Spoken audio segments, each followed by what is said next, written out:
trabaho po namin doon is lab scam, investment like crypto. Labis na pahirap ang dinanas ng 53 overseas Filipino workers na biktima ng human trafficking sa Cambodia. Ayon sa isa sa mga naikayat, nakaranas siya ng pang-aabusong pisikal. Ginugutom din umano sila at hindi pinapasahod. Dumating na rin anya sa puntong pati kanilang pamilya ay pinagbantaan. Lahat po kami binantaan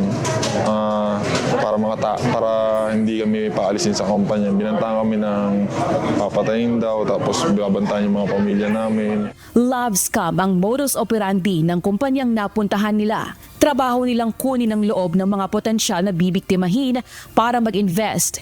Bibuild trust namin yung isang tao para makuha yung loob, tapos magbabagsak kami ng investment na love scam para i-scamin sila.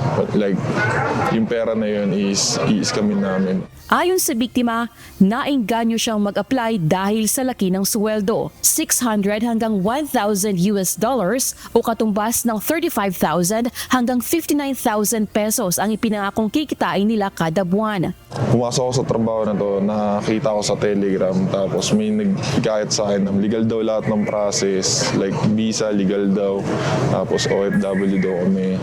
Then may mga immigration officer silang binayaran, tas dire-diretso lang daw kami para makalagpas sa Terminal 1. Then yun, nakalagpas na kami. Then yung officer na yun is bayad.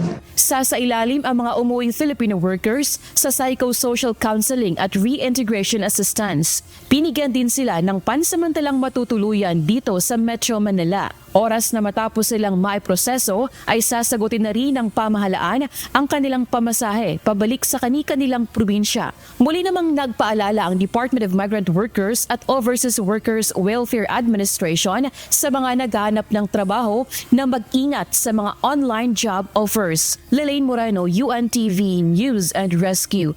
Diyos ang aming sandigan, serbisyo publiko ang aming pinahahalagahan.